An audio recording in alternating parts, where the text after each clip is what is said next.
brought you ground reports from Welcome Wuhan. to Healthcare But now Sucks. the focus is on one question. Is the coronavirus a biological weapon? The question has been doing the rounds for a while now. It's been on our radars as well. The claim is that the coronavirus is a weapon made by China and that the virus leaked out of a laboratory. So, is it true? Was the coronavirus made in a laboratory? Did someone release it just to cause harm? Now let's begin with a claim. Its origins, British newspaper. The Daily Mail was among the first to report this story. There's a lab in Wuhan, according to reports, which is close to the animal market. The newspaper suggested the virus could have leaked from there. The same report claims that the SARS virus also leaked from a lab in Beijing. Now another report suggests... And as we go through this, I'm going to tell you some of this stuff I covered in earlier videos. And it definitely is a bioweapon. I don't care what they say. What the reason I want you guys to watch this is so you can get all the opinion. Because healthcare sucks. We want to let you listen to other views. And you make up your mind what you believe. That's why I'm running this. So you get another opinion. But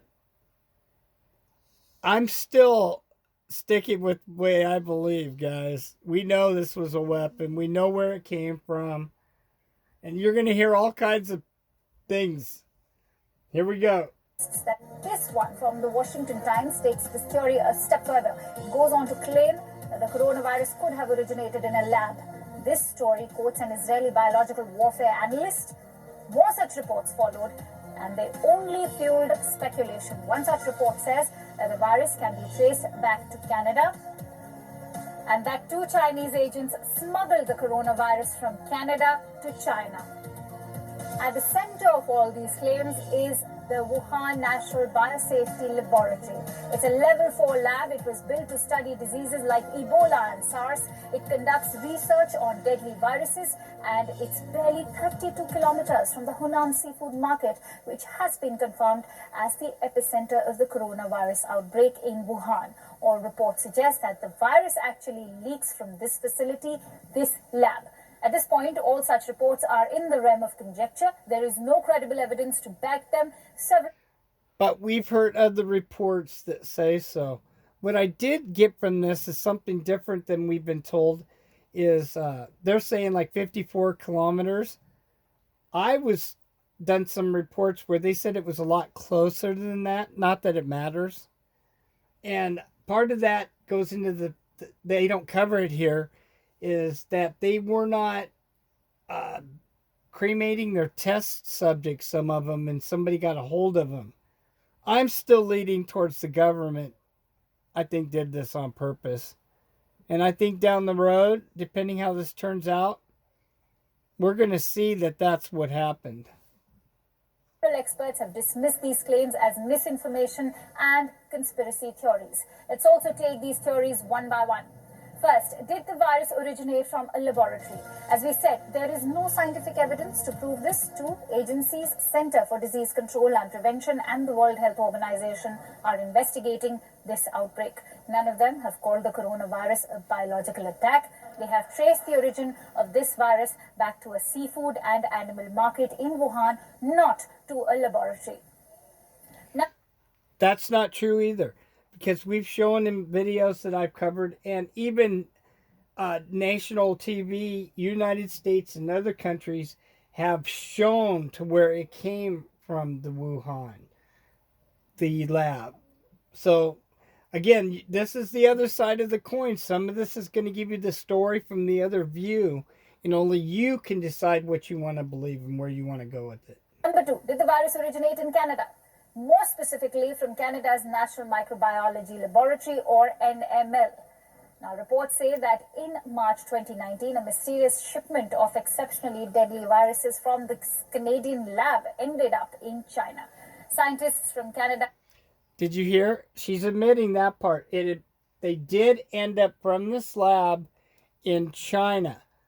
Now, they're going to try to dispute that and say that you listen to what they say, that these Chinese people did not send it. The truth of the matter is the FBI went in and arrested all these people, but they made some deal to get home Canadians. Remember the Canadians that were being held? Yeah, that you don't hear about how come they got to come home? because these people were traded for those people. They caught these people red-handed handing off that stuff. They did not recover it because I think part of it that we don't get the story about is they wanted to see the trail where it went, and it went all the way back to China. But then it was too late. So let's listen to what they have to say. You find this interesting, guys. Has said the viruses were potential bioweapons. 4 months later, a group of Chinese virologists, later called Chinese agents, were expelled from this lab. Did they smuggle the virus? Again, experts have dismissed the claim. The reports name a Chinese woman called Shangwo. She was working in the Canadian lab. The government of Canada has been reported as dismissing this report. Now, yet, when they say experts, too, guys, there's no experts that have come out and said any side of this, either the side I'm saying or the other side, because the experts are the FBI, DOJ, and the people that are not blabbing right now because they know. And the other one is the Canadian government is not going to. You're going to have to go research that yourself or watch my previous way back videos on the trade between the Canadians that were traded for these people to come home. Because that's exactly what happened. When you look the time frame of all this and the time frame of what happened, the time frame of the trading of the people, like I'm telling you about, you'd be amazed. The Chinese researcher was removed from the Canadian lab, but she was not charged with anything. Some reports say nope. There were issues with her paperwork, even protocol. So there's nothing concrete yet to link. So, one more time. Paperwork and protocol does not get you expelled from the United States and fired from a Class 4 lab. And they neglected to tell you that the FBI escorted these people out of that lab and went to their homes and went through everything. I mean, so you don't hear it. So this is the other side. I wanted you to hear it. Link the virus to the lab, but questions hang. And for a change, the questions bothered the Chinese government enough for them to issue a clarification. China uncharacteristically issued a denial a day ago. Guess who else jumped in? The Russian media. They have their own theory. They have accused the United States of triggering this outbreak in Wuhan. They too call the coronavirus a biological weapon, only that it was created by America to target China.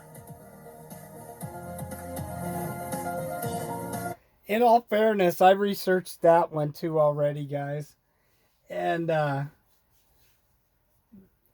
there was some kind of war games thing going on over there, and there was some mysterious people coming in and out of that lab right before the outbreak, and a bunch of other mysterious things going on. I highly doubt that our own government did this. If so, I'm going to stay straightforward. When you hear those rumors about deep state, dark state, that's the only people would even be affiliated that would consider doing something like that. This is even beyond, I think, CIA, which CIA does a lot, guys. And I think this is even beyond, because look at the fallout so far, and we're not even close to being done. And, you know, and I'd hate to say it straight out, but I don't think the dark state, deep staters have enough brains to know that if they did this, where it would be, we'd be today. I just don't. And with that, I'd give you my 2 cents worth. We always use the Fair Use Act. Nothing you see here is real. That's not real. None of it's real. And with that, we love you. Stay safe. And remember, healthcare sucks. Over and out.